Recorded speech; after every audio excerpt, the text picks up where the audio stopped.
Okay, this is the first example of a case where we can use the cosine rule.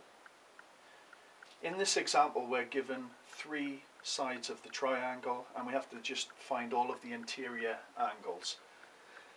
It's a good thing to make a sketch of a problem like this.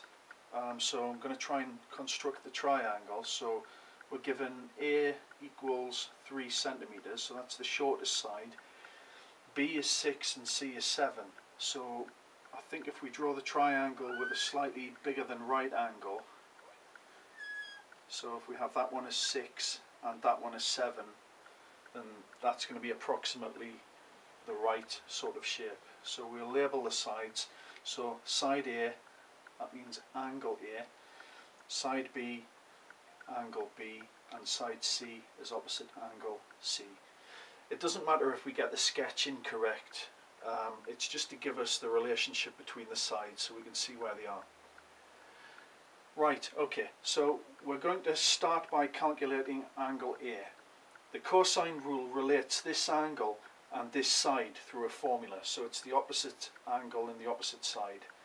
So I can write down 3 squared equals 6 squared plus 7 squared minus, and we just multiply those two sides together again, and it's multiplied by cosine of angle A.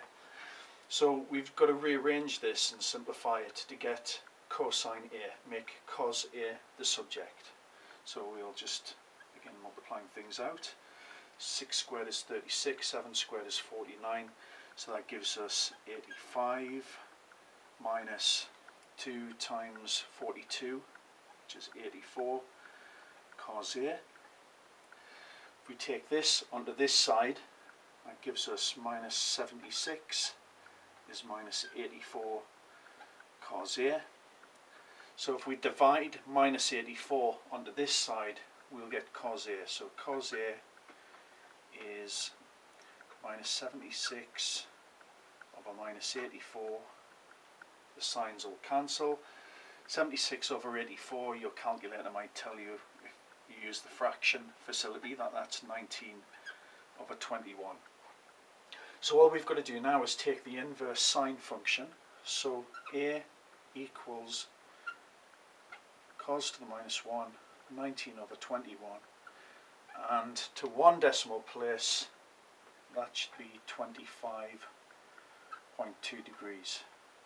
And the sketch, I guess it looks about right, so we can do that as a quick check. Now we can calculate either B or C next, so we'll calculate B. So we'll write down the formula for B now. So opposite sides and angles, so we've got 6 squared equals 3 squared plus 7 squared minus those two numbers multiplied again, multiplied by cos B. If we multiply out and simplify, we get 36 is 9 plus 49, so that's 48 minus 2 times 21, that's 42 cos B. We take this to the other side again, we get minus 22 is minus 42 cos B. So if we divide this onto this side, we'll be able to make cos B the subject. So this statement implies cos B is minus 22 over minus 42, and again the negatives will cancel. 22 over 42 simplifies to 11 over 21. So the angle B is the inverse cosine of 11 over 21, and that you can find from your calculator is 58.4 degrees. So we found that angle now.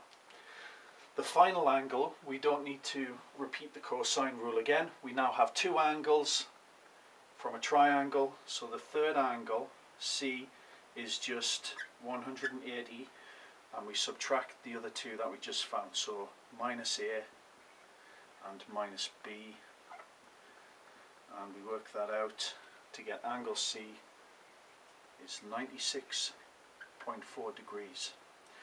Just one thing to note about this example. After we calculated angle A, we didn't have to repeat the cosine rule to get angle B. We could have used the sine rule. So go back and check that if you want.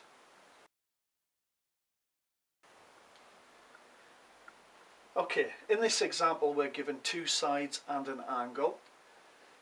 The sides that we're given and the angle suggest that we're going to use the cosine rule.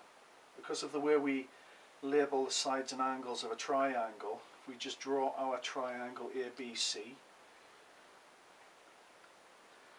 side A is this one, so it's 12, side B is this one, which is 10, and we're given angle C, which is 30 degrees.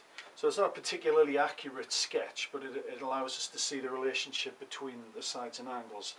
We're being asked to calculate this one, side C.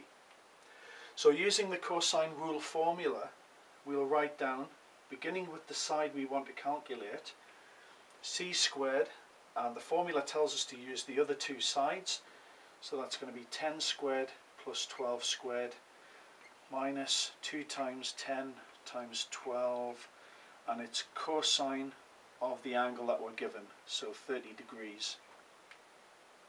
Now you could feed this into your calculator and get the answer, but we'll just go through the maths and simplify it. It's good practice. So 10 squared is 100, 12 squared is 144, so adding them together gives us 244. 10 times 12 is 120, multiplied by 2, that gives me 240. Cosine 30 degrees is root 3 over 2. So we'll just continue a little further. 244 minus that divided by that is 120 root 3. So all of this is c squared. If we want the side, we have to take the square root of that quantity. So that's 120 root 3 again there. And finally, if we take the square root, if we want the numerical value to one decimal place, your calculator should show you that it's equal to 6.0. Okay, so one decimal place.